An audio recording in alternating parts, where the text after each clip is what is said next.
एक बुक पढ़ने वाले हैं जिसका नाम है the power of your subconscious mind. और इस बुक को हिंदी में बताऊं तो इस बुक का नाम है द आपके अवचेतन मन की शक्ति। और इस बुक को लिखा है डॉक्टर जोसेफ मर्फी ने, ठीक है। और इस बुक की खासियत बताऊं तो इस बुक में हमें सीखने को मिलने वाला है कैसे आप अपने सबकॉन्शियस माइंड को रीप्रोग्राम कर सकते हैं, कैसे आप अपने दिमाग के ज़रिए जीवन में कुछ भी पा सकते हैं, चाहे खुशी हो, पैसा हो, दौलत हो, जो भी आप पाना चाहते हो जीवन में, वो इस बुक के ज़रिए आप पूरा कर सकते हैं। क्योंकि हमारे जीवन में हमने एक चीज़ खास तरीके से बचपन से पाया है, वो ये कि हमारा जो ब्रेन होता है वो पहले से ही बचपन से ही प्रोग्राम कर दिया जाता है। और उसमें कभी ऐसा कुछ नहीं सिखाते कि कैसे हम अपने दिमाग को यूज़ करके ज़िंदगी में उसे अप्लाई कर सकें। लेकिन ये बुक हमें ये सिखाएगी कि कैसे हम अपने ज़िंदगी में इसे अप्लाई करके अच्छी चीज़ें अपने आसपास आकर्षित कर सकें। हमारा जो इसमें पहला चैप्टर होगा उस चैप्टर का नाम है आपके भीतर बहुत बड़ा खजाना है। तो दोस्तों शुरू करते हैं। आपके भीतर बहुत बड़ा खजाना है, उसे हासिल करने के लिए आपको बस अपने मन की आंखें खोलकर उसे देखना भर है। आपके भीतर नियमतों का अथाह भंडार है जिसमें से आप सुख, समृद्धि और आनंदमयी जीवन जीने के लिए जरूरी हर चीज़ निकाल सकते हैं। कई लोग अपनी संभावनाओं को इसलिए नहीं जान पाते हैं क्योंकि उन्हें अपने भीतर मौजूद असीमित ज्ञान और अनंत प्रेम का भंडार का पता ही नहीं होता है। जबकि सच तो यह है कि इसमें से आप अपनी हर मनचाही चीज़ निकाल सकते हैं। लोहे का चुंबकीय टुकड़ा अपने भार से 12 गुना अधिक वजन उठा सकता है, लेकिन अगर आप उसके चुंबकीय गुण को हटा दें तो यह एक पंख भी नहीं उठा पाएगा। इसी तरह लोग भी दो तरह के होते हैं, एक वह जो चुंबकीय होते हैं और वह आत्मविश्वास और आस्था से भरे होते हैं। वे जानते हैं कि वह सफल होने तथा जीतने के लिए पैदा हुए हैं। दूसरी तरह के लोग वह होते हैं जिनमें चुंबकीय गुण नहीं होता, वे बहुत बड़े तादाद में होते हैं। वह डरों, आशंकाओं से भरे होते हैं। अवसर सामने आने पर भी वह कहते हैं अगर मैं सफल नहीं हुआ तो क्या होगा, कहीं मेरा पैसा न डूब जाए, लोग मेरी हंसी उड़ाएंगे। इसी तरह के लोग जिंदगी में ज़्यादा आगे तक नहीं जा पाते हैं। उनका डर उन्हें उसी जगह पर रोके रखता है जहाँ वह है। आप चुंबकीय व्यक्ति बन सकते हैं बशर्ते आप इतिहास के सबसे बड़े रहस्य को समझ लें और उस पर अमल करने लगें।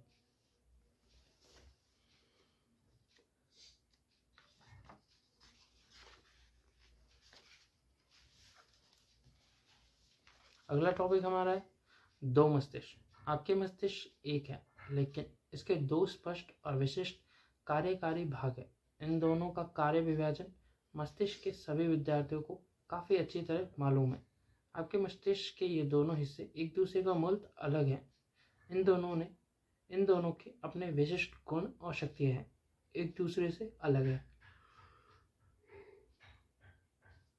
मस्तिष्क के इन दोनों कार्यों में भेद करने के लिए कई नियमों का प्रयोग किया जाता है, जैसे वस्तुनिष्ठ और व्यक्तिनिष्ठ, मन, चेतन और अचेतन मन, जागृत और सुषुप्त मन, सतही और गहरा स्वरूप, स्वैच्छिक और अनैच्छिक मन, पुरुष और स्त्री मन आदि। नाम चाहे जो भी दिया जाए, इससे मस्तिष्क के मूल देव का पता चलता है। इस पूरी पुस्तक में मैं आपके मस्तिष्क के दो हिस्सों के लिए चेतन और अवचेतन मन का प्रयोग करूंगा। अगर आपको दूसरे शब्द आसान लगते हो तो आप उनका प्रयोग कर लें। महत्वपूर्ण शुरुआती बात यह है कि मस्तिष्क की इस द्वैत प्रकृति का पहचान लिया जाए और स्वीकार कर लिया जाए। चेतन और अचेतन। आपके मस्तिष्क के दो तरफा कार्यों का जानने का एक अद्भुत तरीका ये है कि आप इसे एक बगीचे मान लें। आप माली हैं। आप अपने अवचेतन मन में हर दिन विचार के बीज बो रहे हैं। ज़्यादातर समय आपको ये एहसास ही नहीं होता है कि आप ऐसा कर रहे हैं, क्योंकि बीज आपके आवर्तन सोच पर आधारित होते हैं। जैसा आप अपने अवचेतन मन में बोते हैं, आपको अपने शरीर तथा परिस्थितियों में वैसे ही फसल काटनी पड़ती है। कल्पना करें कि आपका अवचेतन मन उपजाऊ मिट्टी है जो सभी तरह के बीजों की उगने में मदद करेगी, चाहे वे अच्छे हैं या बुरे। अगर आप कांटे बोते हैं तो क्या आपको अंगूर मिल सकते हैं? तो आप कंटीली झाड़ियाँ बोते हैं तो क्या आपको अंजीर की फसल मिल सकती है? हर विचार एक कारण है और हर परिस्थिति एक परिणाम। इसी वजह से यह अनिवार्य है कि आप अपने विचारों पर नियंत्रण करें।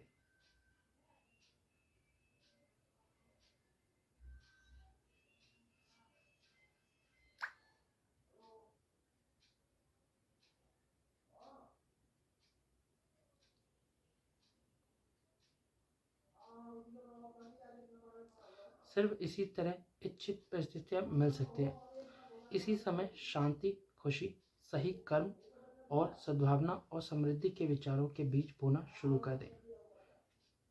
शांति और विश्वास से इन चीज़ों के बारे में सोचें। अपने चेतन तार्किक मन में इन्हें पूरी तरीके से स्वीकार करें। इन अद्भुत विचारों को अपने मस्तिष्क के बगीचे में बोते रहें। आपको बहुत बढ़िया फसल मिलेगी। जब आपका मस्तिष्क सही तरीके से सोचता है, जब आप सच्चाई समझ लेते हैं, जब आपके अवचेतन मन तक पहुँचे विचार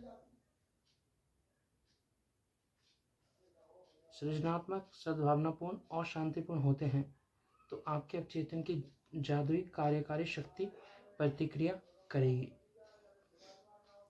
यह उस विचार के लिए आवश्यक परिस्थिति और उचित माहौल का निर्माण कर देगी। अपने विचार प्रक्रियाओं को नियंत्रित करने के बाद आप किसी भी समस्या या मुश्किल में अपने अवचेतन मन की शक्तियों का प्रयोग कर सकते हैं।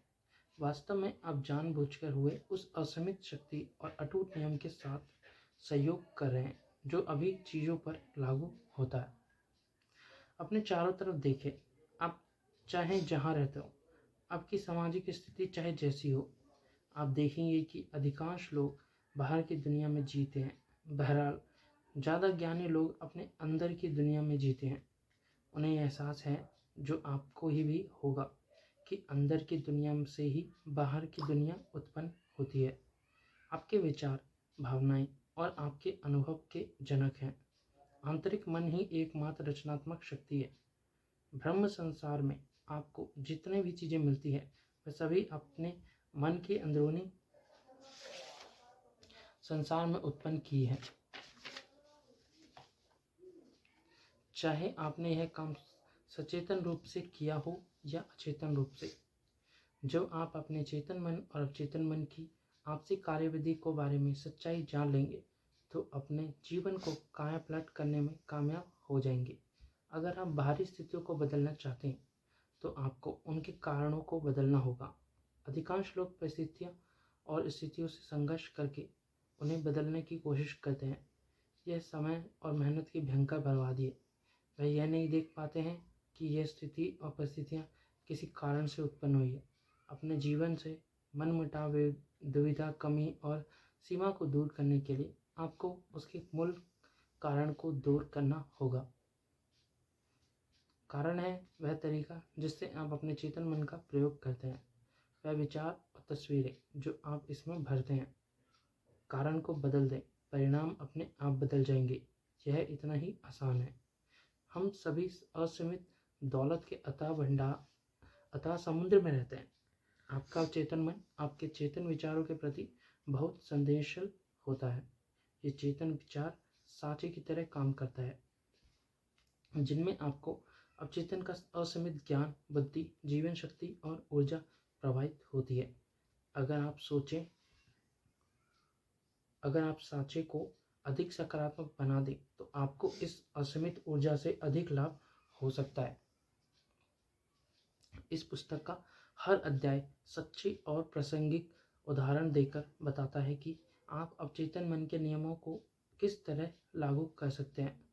जब आप इन तकनीकों का प्रयोग करना सीख लेंगे तो आप गरीबी की बजाय अमीरी, अंधविश्वास और अज्ञान के बजाय बुद्धिमानी, आंतरिक संघर्ष के बजाय शांति, सफलता के बजाय असफलता की बजाय सफलता, दुख के बजाय खुशी, अंधकार के बजाय प्रकाश, मतभेद के बजाय सद्भाव, डर के बजाय आत्मविश्वास तथा आस्था के अनुभव करने लगेंगे।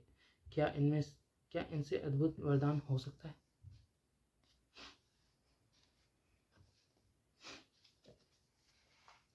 दोस्तों आज के लिए इतना ही। अगर वीडियो अच्छी लगी हो तो लाइक करें, सब्सक्राइब करें। और बात करें कि अगला, अभी हम इसी पर हम पूरी बुक पे सीरीज़ बनाने जा रहे हैं, ठीक है।